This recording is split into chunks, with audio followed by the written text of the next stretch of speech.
अकेले उत्तर प्रदेश में ऐसे इन सर्विस टीचर्स जो कि माननीय सुप्रीम कोर्ट के जजमेंट से प्रभावित हो रहे हैं लगभग 2 लाख के आसपास संख्या बताई जा रही है। और पूरे देश भर में ऐसे इन सर्विस टीचर्स जिनका टेट क्वालिफाई नहीं है और जिनको माननीय सुप्रीम कोर्ट के जजमेंट के हिसाब से 2 साल के अंदर टेट क्वालिफाई करना है, उनकी संख्या 10 लाख से ज़्यादा बताई जा रही है। अब इतनी भारी संख्या में जो इन सर्विस टीचर्स हैं जिनकी एज काफ़ी ज़्यादा हो चुकी होगी, एक अनुमान के हिसाब से 45 से 55 साल के बीच में ये इन सर्विस टीचर्स हो सकते हैं, क्योंकि 5 साल से जिनकी कम सर्विस बची हुई है उनको माननीय सुप्रीम कोर्ट ने टेट से राहत दे दी है। तो 50 से 55 साल वाले एज वाले कैंडिडेट के लिए यूपी टेट या फिर सी टेट इस एज में पास करना काफ़ी मुश्किल लग रहा है उन कैंडिडेट्स को। आज के वीडियो में हम लोग सीखेंगे कि यूपी टेट या फिर सी टेट दोनों में से कौन सा आसान है और किस में आप आसानी से टेट को क्वालिफाई कर सकते हैं। क्योंकि उत्तर प्रदेश की बात करें तो यहाँ पर टेट में सी टेट को इक्विवेलेंट माना गया है यूपी टेट के, मतलब कि आप या तो यूपी टेट क्वालिफाई कर लीजिए या तो सी टेट क्वालिफाई कर लीजिए। इसके साथ ही साथ उत्तर प्रदेश में पिछले 4 साल से यूपी टेट का आयोजन नहीं हुआ है, तो ऐसे प्रशिक्षण कंप्लीट करने वाले अभ्यर्थी जो कि डीएलएड और बीएड कंप्लीट किए हुए हैं उनको अभी यूपी टेट में सम्मिलित होने का मौका ही नहीं मिला है पिछले 4 साल से ना होने की वजह से। तो उनके लिए क्या आसान होगा, साथ ही साथ अगर आप सी टेट ऑलरेडी क्वालिफाइड हैं तो यूपी टेट आपको क्यों क्वालिफाई कर लेना चाहिए, इन सबके रिगार्डिंग इस वीडियो में डिटेल में बात करेंगे। अंत तक जरूर जुड़े रहिएगा। नमस्कार दोस्तों, मेरा नाम है नीरज, आप देख रहे हैं कैरियर बिट यूट्यूब चैनल। अगर आप इस चैनल पर पहली बार विजिट करें तो इसको सब्सक्राइब करते हुए बेल आइकन को प्रेस करना ना भूलें। सबसे पहले बात कर लेते हैं कि देखिए उत्तर प्रदेश की अगर मैं बात करूं तो यहां पर सी टेट को इक्विवेलेंट माना गया है यूपी टेट के। आज ये नियम है, लेकिन कल को रहेगा या नहीं कोई नहीं जानता, क्योंकि बहुत सारे राज्य हैं जहां पर सी टेट को उस राज्य की टेट के इक्विवेलेंट नहीं माना गया है। झारखंड से होते हुए ये मामला सुप्रीम कोर्ट में गया था, जहां पर इस बात पर चर्चा हुई कि क्या सी टेट को राज्य स्तरीय शिक्षक पात्रता के इक्विवेलेंट माना जा सकता है या फिर नहीं। मामला उठा आरटी एक्ट से। आरटी एक्ट में यह डिफाइन किया गया है कि जो विद्यालय जिसमें टीचर की रिक्रूटमेंट हो रही है वो किसके अधीन है। अगर वो स्टेट के अधीन है तो स्टेट गवर्नमेंट वहाँ पर एप्रोप्रिएट गवर्नमेंट मानी जाएगी टेट कंडक्ट कराने के लिए। वहीं पर कोई एक विद्यालय अगर केंद्रीय विद्यालय टाइप का है, मतलब कि केंद्र सरकार के अधीन आ रही है, तो वहाँ पर जो एप्रोप्रिएट गवर्नमेंट मानी जाएगी टेट कंडक्ट कराने के लिए वो सेंट्रल मानी जाएगी, यानी कि वहाँ पर सी टेट मान्य होगा। अब कुछ एक राज्य के द्वारा सी टेट को इक्विवेलेंट माना गया है अपनी शक्तियों का प्रयोग करते हुए, क्योंकि शिक्षा जो होता है वो समवर्ती सूची में शामिल है, इसलिए राज्य सरकार भी नियम बना सकती है। लेकिन आरटी एक्ट के प्रावधानों को अगर आप देखेंगे तो कोई राज्य सरकार अगर चाहे तो सीटेट को वो अपने राज्य की शिक्षक पात्रता परीक्षा के बराबर इक्विवेलेंट नहीं भी मान सकती है। ये आरटी में मेंशन किया गया है, क्योंकि एप्रोप्रिएट गवर्नमेंट झारखंड से जब मामला सुप्रीम कोर्ट में गया था तो यही बातें निकल करके आई कि सीटेट जो होता है वो स्पेसिफिक लैंग्वेज और स्पेसिफिक पैटर्न पर बेस्ड होता है, जबकि राज्य में हो सकता है कि वो लैंग्वेज या फिर वो चीज़ें उस संस्कृति के बारे में सीटेट में नहीं पूछी जा रही हैं, और इसीलिए राज्य स्तरीय शिक्षक पात्रता परीक्षा पर ज़्यादा जोर दिया जाता है। तो कल को अगर राज्य सरकार बदली और कोई राज्य सरकार ये मानने लगी कि हम सीटेट को इक्विवेलेंट नहीं मानेंगे यूपी टेट के, तो भविष्य में जाकर के आपको समस्या हो सकती है। एक बार अगर आपने टेट क्वालिफाई कर लिया तो ये लाइफ टाइम के लिए वैलिड हो जाता है। तो इसलिए मैं सबको सलाह दूंगा, चाहे आप सीटेट 4 बार ही क्यों ना क्वालिफाई कर लिए हों, अगर अभी तक एक बार भी आपने यूपी टेट क्वालिफाई नहीं किया है तो एक बार क्वालिफाई करके आप उसका सर्टिफिकेट रख लीजिए, ताकि वो लाइफ टाइम आपका हेडक खत्म हो जाए कि भविष्य में जाकर के अगर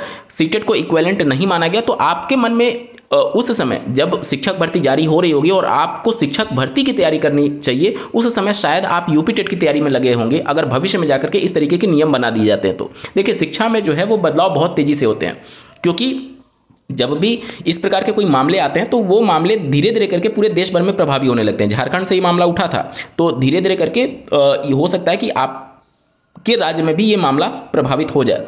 इसके साथ ही साथ अगर आप देखेंगे शिक्षा नीति में भी बातें की गई हैं कि लोकल टीचर्स ऊपर ज़्यादा जोर देने की बात की गई है, यानी कहीं ना कहीं यहाँ पर भी एप्रोप्रिएट गवर्नमेंट वाली बात निकल करके आएगी कि स्टेट लेवल का जो टेट होगा उसे ही प्रभावी किया जाए। तो भविष्य में जाकर के इस तरीके की संभावनाएं उत्तर प्रदेश में ना बन जाए, इसलिए जरूरी यह है कि सीटेट भले ही आपने क्वालिफाई कर लिया है, बावजूद इसके आपको यूपी टेट एक बार क्वालिफाई करके जरूर रख लेना चाहिए। ठीक है, चलिए अब बात कर लेते हैं कि सीटेट और यूपी टेट में कौन आसान है।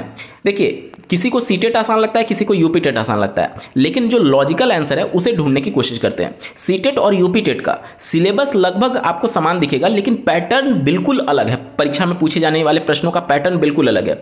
यूपी टेट जो है, अगर पिछले प्रीवियस ईयर पेपर को आप उठा करके देखेंगे तो उनका पैटर्न आपको यह समझ में आएगा कि यूपी टेट जो है वो ज़्यादा रटने पर जोर देता है, और वहीं पर सीटेट जो है वो आपके कॉम्प्रिहेंशन का टेस्ट लेता है कि आपको चीज़ों के बारे में कितनी समझ है। एक उदाहरण के माध्यम से मैं आपको समझाने की कोशिश करता हूं। जीन पियाजे ने बालकों के विकास के लिए 4 अवस्थाएं दी हैं। तो यूपी टेट में किस तरीके से प्रश्न पूछा जाता है कि ऐसे डायरेक्टली प्रश्न पूछा जाएगा कि जीन पियाजे ने बाल विकास की कितनी अवस्थाएं बताई हैं। तो ये रटा रटाया प्रश्न हो गया। और वहीं पर जब आप सीटेट में पेपर देने जाएंगे तो वहां पर इस तरीके से प्रश्न पूछा जाएगा कि कोई एक बालक है जो कि बिना किसी वस्तु को देखे या फिर परोक्ष रूप से, प्रत्यक्ष रूप से देखे बिना किसी वस्तु के बारे में चिंतन कर पा रहा है, तो वह जीन पियाजे के अनुसार किस अवस्था में है। अब आप जब तक इस पूरे जीन पियाजे के सिद्धांत को समझे नहीं रहेंगे तब तक इसका जवाब आप नहीं दे सकते, क्योंकि अमूर्त चिंतन के बारे में उन्होंने अमूर्त संक्रियात्मक अवस्था के बारे में बताया था।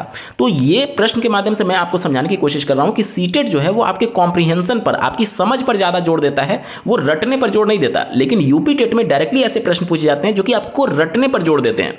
जैसे कि आपसे पूछा जा सकता है कि सूज का सिद्धांत किसने दिया है, इस तरीके के डायरेक्टली प्रश्न पूछे जाते हैं यूपी टेट में। या फिर अगर बहुत ज़्यादा भी डीप जाया गया तो ज़्यादा से ज़्यादा आपसे किसी मनोवैज्ञानिक का नाम पूछा जा सकता है कि ये स्टेटमेंट किसके द्वारा दिया गया है। लेकिन इस प्रकार के प्रश्न कभी भी आप सीटेट में नहीं देखेंगे कि ये स्टेटमेंट किसका है। हाँ, एक आध बार हो सकता है कि पूछा गया हो, लेकिन अमूमन इस प्रकार के प्रश्न नहीं पूछे जाते हैं। तो सीटेट, अगर आप कॉन्सेप्ट को समझना चाहते हैं, रटना नहीं चाहते हैं, तो सीटेट आपके लिए चुटकियों का खेल हो जाएगा। इनका जो पैटर्न है सीटेट का इतना आसान है। अगर आप सभी सब्जेक्ट्स में देखेंगे तो 50% जो होता है वो पेडागोजी पर ये जोड़ देते हैं और 50% कंटेंट पर जोड़ देते हैं।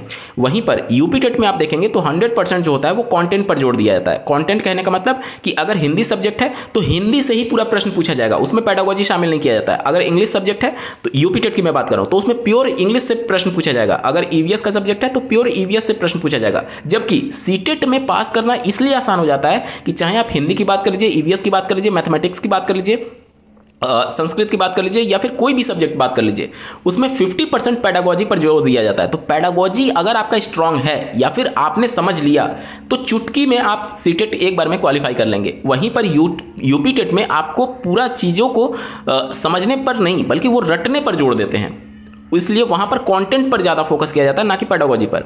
अब जैसे मैं आपको एक एग्जांपल बताता हूँ। जैसे यूपी टेट की अगर आप बात करेंगे तो वहाँ पर आपसे हिंदी में समास, कारक, ये सारी चीज़ें पूछी जाएंगी, संधि, ये सारी चीज़ें पूछी जाएंगी। जबकि अगर आप हिंदी सीटेट में देखेंगे तो वहाँ पर 50% जो कंटेंट पूछा जाता है उसमें भी आपसे 2 पैराग्राफ पूछे जाएंगे। हो सकता है एक कविता पूछ लिया जाए और एक अनसीन पैसेज पूछ लिया जाए, और दोनों पर मिला करके एक में 8 प्रश्न हो सकते हैं, एक में 7 प्रश्न हो सकते हैं। तो दोनों मिला करके 15 प्रश्न आपके कंटेंट से पूछे गए, सीटेट की मैं बात कर रहा हूं, और 15 प्रश्न आपके पेडागोजी से पूछे जाते हैं। मतलब कि अगर आपका केवल पेडागोजी मजबूत है तो सीटेट में आपको हिंदी देखने की जरूरत भी नहीं पड़ेगी, क्योंकि अनसीन पैसेज और कविता को पढ़ कर ही उसका जवाब आपको देना है।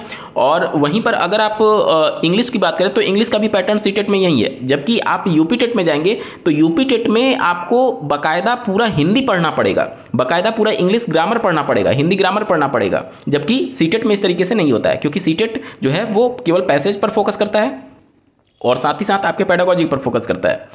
वहीं पर अगर बात करें तो अगर आप प्रीवियस ईयर सीटेट का पेपर ही केवल सॉल्व करके परीक्षा में चले जाएं, यकीन मानिए आपके 100+ नंबर आने की संभावना रहेगी, क्योंकि इनका जो कॉन्सेप्ट है ना वो बिल्कुल क्लियर है। वो आपके रटने पर जोर नहीं देते हैं, वो आपके कॉम्प्रिहेंशन, आपकी समझ, आपको कॉन्सेप्ट कितना समझ आया उसके बारे में वो ज़्यादा आपका जांचना चाहते हैं। तो ये चीज़ें अगर एक बार कॉन्सेप्ट आपने समझ लिया तो बड़े आसानी से आप सीटेट को क्वालिफाई कर सकते हैं। वहीं पर यूपी टेट में रटने पर ज़्यादा जोर दिया जाता है।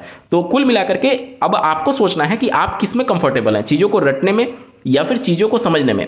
अगर चीज़ों को समझने में कंफर्टेबल है तो सीटेट आपके लिए चुटकियों का खेल हो जाएगा, और अगर आपके लिए रटना आसान है तो यूपी टेट आपके लिए आसान हो जाएगा। ठीक है, तो ये पर्टिकुलर नहीं कहा जा सकता या फिर जनरल आंसर नहीं दिया जा सकता कि यूपी टेट आसान है या फिर सीटेट आसान है। ये पर्सन टू पर्सन वेरी करेगा।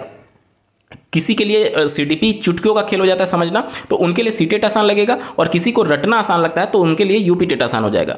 हालांकि यूपी टेट का भी प्रीवियस ईयर पेपर अगर आप सॉल्व करेंगे तो बहुत बार प्रश्न रिपीट होते हैं। अगर आप लास्ट वाला यूपी टेट देखेंगे 2021 वाला, जो पेपर कैंसिल होने के बाद से दोबारा किया गया था, वो हूबहू पेपर यूपी टेट 2017 का पेपर उन्होंने रिपीट कर दिया था, उठा करके दे दिया था, जिसमें बहुत सारे प्रश्न हूबहू उठा करके दे दिए गए थे। तो यूपी टेट में ये अमूमन देखा गया है कि प्रीवियस ईयर के क्वेश्चन उठा करके दे दिए जाते हैं, जबकि सीटेट में आपका डायरेक्टली रिपीट नहीं होगा, लेकिन हाँ कॉम्प्रीहेंशन से ही आपका प्रश्न पूछा जाएगा। तो एक बार कॉन्सेप्ट आपने समझ लिया तो सीटेट पास करना आपके लिए चुटकियों का खेल हो जाएगा। अब मैं समझता हूं कि सारे प्रश्नों का जवाब मैंने यहां पर दे दिया है कि कौन आसान है, और यूपी टेट आपको क्यों क्वालिफाई कर लेना चाहिए एक बार जरूर, अगर आप उत्तर प्रदेश से संबंधित है तो। इस वीडियो को देखने के लिए आपका बहुत बहुत धन्यवाद। भगवान करे आपका दिन शुभ हो।